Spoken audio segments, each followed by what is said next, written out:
Hello, everyone. I wanted to do this video because I received a message from a pastor that he was going through burnout. And burnout can be, he was overwhelmed with pastoring a church, and he came to me and he asked me to pray for him.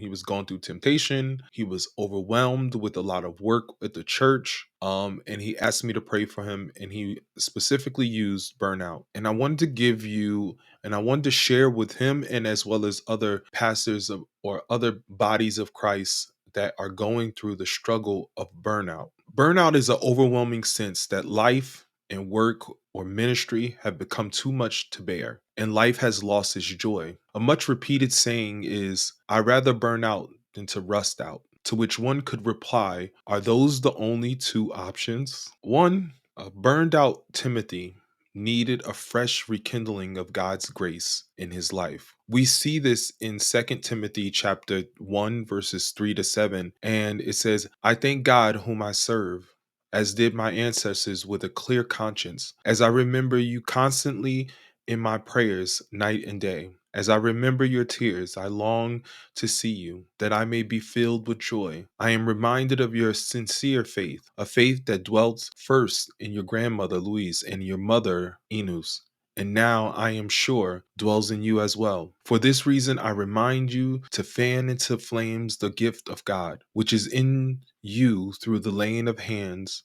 For God gave us a spirit not of fear, but of power, love, and self control." Having received devastating news, Habakkuk needed to get away alone for thinking, praying, and listening and waiting on God. Waiting on God is a familiar theme in Scripture. We know this because we see this in Habakkuk chapter 2, verse 1. "I will climb up to my watchtower and stand at my guard post. There I will wait to see what God says and how he will answer my complaint." Also, we see in Habakkuk chapter 2, verse 20, "But the Lord is in the holy temple. Let all the earth be silent before him." We also see in Psalms chapter 27, verse 14, "Wait patiently for the Lord. Be brave and courageous." Yes, wait patiently for the Lord. Be still in the presence of the Lord and wait patiently for him to act. Don't worry about evil people who prosper or fret about their wicked schemes. Stop being angry, turn from your rage, and don't lose your temper. It only leads to harm. For the wicked will be destroyed, but those who trust in the Lord will possess the land. Also, I waited patiently for the Lord to help me, and he turned to me and heard my cry. He lifted me out of the pit of despair and out of the mud and the myrrh. He set my feet on solid ground and steadied me as I walked along. He has given me a new song to sing, a hymn of praise to our God. Many will see what he has done and be amazed, and they will put their trust in the Lord. Also, we see is Jesus often sought solitude to pray and rest, and he encouraged his disciples to do the same. He says in Mark chapter 1 verse 35, "And rising very early in the morning while it was still dark, he departed and went out to a desolate place, and there he prayed." In Mark chapter 6 verse 30 to 32, the apostles returned to Jesus and told him all that had done and taught. And he said to them, "Come away by yourselves to a desolate place and rest a while." For many were coming and going, and they had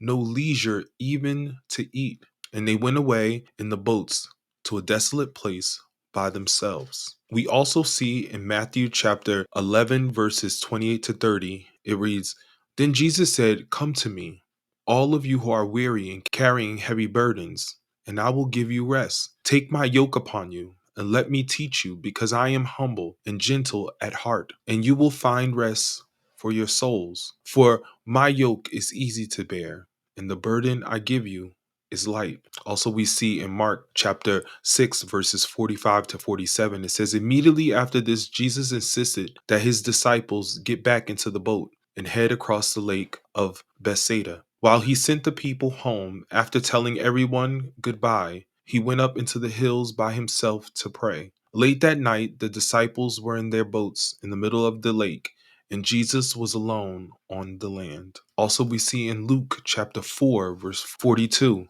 and it reads, "Early the next morning, Jesus went out to an isolated place.